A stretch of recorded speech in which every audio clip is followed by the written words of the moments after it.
जय श्री कृष्णा। सूत जी कहते हैं कि पुरुषोत्तम कल्कि जी ने भक्त राजाओं के वचन सुनकर ब्राह्मण, क्षत्रिय, वैश्य और शूद्र इन चारों वर्णों के धर्म अर्थात कर्तव्यों का वर्णन किया। अब संसार के लिए लिप्त और संसार में विरक्त लोगों के लिए वेदों ने जो कर्म बताए थे उन सबको सुनाया। अब कल्कि जी के ऐसे वचन सुनकर राजाओं के हृदय पवित्र हो गए। इसके बाद उन्होंने कल्कि जी को फिर नमस्कार किया और अपनी पिछली अवस्था के बारे में पूछा। राजाओं ने पूछा कि मनुष्यों में स्त्रीत्व और पुरुषत्व के भेद किसने किए हैं? बुढ़ापे, जवानी, बचपन, सुख दुखादि के कारण क्या हैं? तो हे भगवान, ये सब कहाँ से, किससे आए हैं, क्या है? ये सब विषय जिनके बारे में हम कुछ समझते ही नहीं, इनका वर्णन तो आप कृपा करके हमसे कहिए। कल्कि जी ने यह सुनकर अनंत नाम के मुनि को याद किया और याद करते ही वे मुनियों में श्रेष्ठ, बहुत समय से तीर्थ में रहने वाले तथा व्रत धारण करने वाले अनंत मुनि यह जान गए कि अब कल्कि जी के दर्शन मात्र से ही मेरी मुक्ति होगी, और वे शीघ्र ही वहां आ पहुंचे, क्योंकि उनके लिए मुक्ति पाने का दूसरा कोई उपाय ही नहीं था। अतः वे कल्कि जी के पास जाकर बोले, हे प्रभु, मुझे क्या करना होगा, कहाँ जाना होगा, मुझे आज्ञा दीजिए। अब ये वचन सुनकर कल्कि जी ने हंसकर कहा कि हे मुनिवर, आपने हमारे लिए किए हुए सभी काम देखे हैं और आपको तो सब मालूम है, भाग्य का लिखा कोई नहीं पलट सकता और बिना काम किए किसी को कोई फल नहीं मिलता। अब कल्कि जी के ऐसे वचन सुनकर मुनि बहुत प्रसन्न हुए। उन्होंने जाने के लिए तैयार देख अचंभे में पड़े चित्त वाले राजाओं ने कमल के समान सुंदर नेत्र वाले कल्कि जी से कहा। मुनिवर ने क्या कहा? आपने उन्हें क्या उत्तर दिया? आप दोनों के बीच में क्या वार्ता हुई? यह सब हम सुनना चाहते हैं। राजाओं के ऐसे वचन सुनकर मधुसूदन कल्कि जी बोले, हमारी बातचीत के संबंध में इस शांत हृदय वाले मुनि से ही तुम पूछ लो। श्रेष्ठ राजागण कल्कि जी के ऐसे वचन सुनकर प्रश्न का भेद जानने के लिए नतमस्तक होकर अनंत जी से बोले कि हे मुने, कल्कि जी से जो कि धर्म के वर्म आपकी बातचीत हुई है उनसे वह कठिनता से समझी जा सकती है। तो हे प्रभु, अब आप उस गहरे तत्व का हमें रहस्य तो सुनाइए जरा। अब यह सब सुनकर के मुनि कहते हैं कि चलो मैं तुम्हें कथा बताता हूँ। प्राचीन समय में पुरी का नामक स्थान में वेद वेदांगों को जानने वाले, धर्म को जानने वाले विद्रुम नाम से प्रसिद्ध व्यक्ति था। वे दूसरों की भलाई में लगे ही रहते थे। वे ही मेरे पिता थे। तो हे विभो, मेरी माता का नाम सोमा था और वो अत्यंत पतिव्रता थी। मेरे माता पिता के समर्थ होने पर मेरा जन्म हुआ, परंतु मैं क्लीव पैदा हुआ। क्लीव यानी हिजड़ा। मेरा जन्म होने पर मेरे माता पिता बहुत दुखी और शोक से व्याकुल हुए। अब सब लोग मेरी निंदा करने लगे। मुझे नपुंसक देखकर मेरे माता पिता घर बार त्याग कर शिव वन में चले गए और वहां जाकर धूप, दीप, चंदन इत्यादि से विधि पूर्वक महादेव की पूजा अर्चना करने लगे। आप सभी जानते हैं भगवान शिव शांत हैं, सारे लोगों के स्वामी हैं, सभी प्राणियों के आश्रय हैं, जिनके गले का हार वासुकी नाम का नाग है, जिनकी जटाओं के जाल में गंगा तरंग सुशोभित हो। ऐसे आनंद के देने वाले महादेव जी को मैं नमस्कार करता हूँ। कल्याण के देने वाले महादेव जी ने अनेक प्रकार के स्रोत से संतुष्ट होकर अपनी सवारी नंदी पर बैठकर वो प्रकट हो गए और प्रसन्नचित होकर मेरे पिताजी से वर मांगने को कहा। इस पर मेरे पिताजी विद्रुम ने कहा कि मेरा पुत्र नपुंसक है प्रभु, और इस कारण मैं बहुत दुखी हूँ। महादेव ने हंसकर मुझे पुरुष होने का वरदान दिया। पार्वती जी ने भी इस वरदान का समर्थन किया। इसके बाद मेरे पुरुषत्व का वर प्राप्त होने पर मेरे पिता घर आ गए। मुझे पुरुष बना देखकर मेरे माता पिता बहुत प्रसन्न हुए। इसके बाद जब मेरी अवस्था 12 वर्ष की हुई तब मेरे माता पिता ने मेरा विवाह कर दिया और बंधु बांधव सहित सभी प्रसन्न हुए। मेरी पत्नी यज्ञराज की पुत्री थी। वह रूपमती थी और यौवन की मनमानिनी थी, यानी बहुत घमंडी थी उसे अपने यौवन पर। मैं उसे पाकर संतुष्ट हो गृहस्थ आश्रम में रहने लगा और धीरे धीरे स्त्री के ही वश में हो गया। अब कुछ समय बीतने पर मेरे माता पिता स्वर्ग से धार गए। मैंने अपने इष्ट मित्रों और ब्राह्मणों के साथ उनके पारलौकिक गमन के कर्म किए।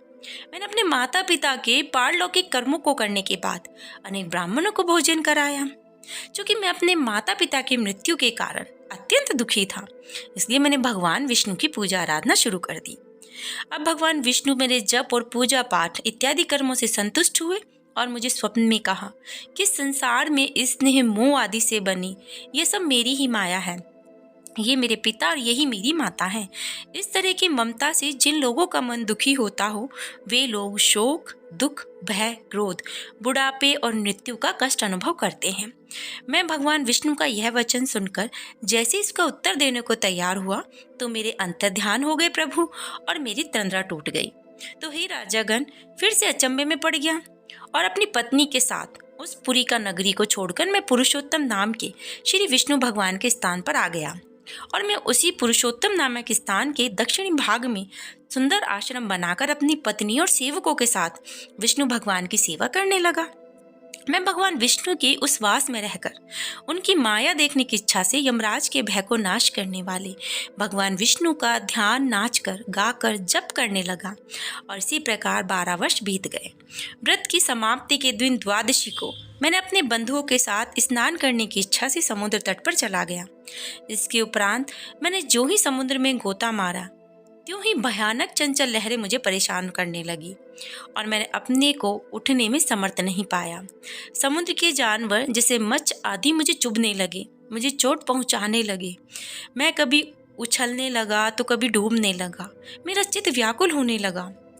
मैं पानी के थपेड़ों से चेतनाहीन हो गया। मेरा अंग शिथिल हो गया।